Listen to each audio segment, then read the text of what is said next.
പൂരനഗരിയിലേക്കാണ് പ്രേക്ഷകരെ. പൂരാവേശ ലഹരിയിലാണ് തൃശൂർ നഗരമുള്ളത്. ഘടകപൂരങ്ങൾ ഓരോന്നായി വടക്കുംനാഥ സന്നിധിയിലേക്ക് എത്തിക്കൊണ്ടിരിക്കുകയാണ്. ആദ്യ ഘടകപൂരമായ കണിമംഗലം ശാസ്താവ് വടക്കുംനാഥനെ കണ്ടു മടങ്ങിക്കഴിഞ്ഞു. 11 മണിക്ക് ശേഷമാണ് തിരുവമ്പാടിയുടെ മഠത്തിൽ വരവ്. ഉച്ചയ്ക്ക് 2 മണിക്ക് ശേഷം ഇലഞ്ഞിത്തറ മേളം നടക്കും. 5 മണിക്ക് തെക്കോട്ടിറക്കത്തിന് ശേഷമാണ് കുടമാറ്റം. മുണ്ടത്തിക്കോട് അപകടത്തിന്റെ പശ്ചാത്തലത്തിൽ ഇത്തവണ വെറും 15 മിനിറ്റ് മാത്രമായിരിക്കും കുടമാറ്റം ഉണ്ടാവുക. വെടിക്കെട്ട് ഒഴിവാക്കിയാണ് ഇത്തവണത്തെ തൃശൂർ പൂരം.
പൂരനഗരിയിൽ നിന്ന് ആവേശക്കാഴ്ചകൾ വിവരിക്കാൻ ഞങ്ങളുടെ പ്രതിനിധികൾ ചേരുകയാണ്. നടരാജ് പരശുറാമോടൊപ്പം തെക്കേ നടയിൽ നിന്ന് ടി നന്ദഗോപാലും ചേരുകയാണ്. നടരാജിലേക്ക്. നടരാജ, ഇത്തവണ പൊലിമ കുറച്ചാണ് തൃശൂർ പൂരമെങ്കിലും ആവേശത്തിനോ ആരവത്തിനോ യാതൊരു കുറവുമില്ല എന്ന് തന്നെ പറയേണ്ടി വരും. കാരണം അത്രയധികം പൂരപ്രേമികളുടെ ഒഴുക്ക് തന്നെ ഇപ്പോൾ പൂരനഗരിയിലേക്ക് നമുക്ക് കാണാൻ കഴിയുന്നുണ്ട്.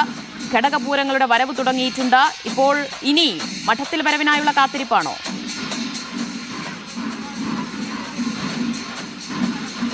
പൂരാവേശത്തിലാണ് തൃശൂർ. ദിവ്യ, നമുക്കറിയാവുന്നതുപോലെ രാവിലെ മുതൽ ജനങ്ങളുടെ ഒഴുക്കാണ് സാംസ്കാരിക നഗരിയിലേക്ക് കാണുന്നത്. സ്വരാജ് റൗണ്ടും ചുറ്റുമുള്ള പരിസരങ്ങളിലും വലിയ തിരക്ക് കാണാം. വലിയൊരു പുരുഷാരം തന്നെ ഈ ആഘോഷത്തെ നെഞ്ചേറ്റാൻ വരികയാണ്. ഉച്ചയോടുകൂടി ഇത് കനക്കും. കനത്ത ചൂടിനെ വകവയ്ക്കാതെ ഒരു ജനസാഗരം തന്നെ തൃശൂർ നഗരത്തിലെത്തും. ഞാനിപ്പോൾ ഉള്ള ഈ വടക്കുംനാഥ ക്ഷേത്ര സന്നിധിയിൽ വലിയ രീതിയിലുള്ള തിരക്ക് അനുഭവപ്പെടുന്നുണ്ട്. ഇതിന് ചുറ്റുമുള്ള സ്വരാജ് റൗണ്ടിലെ മറ്റ് ഘടകക്ഷേത്രങ്ങളിലും കടകളിലും ഈ സ്വരാജ് റൗണ്ടിൻ്റെ റോഡ് പാതയിലുമൊക്കെ തന്നെ വലിയ തിരക്കാണ് അനുഭവപ്പെടുന്നത്. കാണുന്നത് ശ്രീമൂലസ്ഥാനത്ത് നിന്നുള്ള ദൃശ്യങ്ങളാണ്.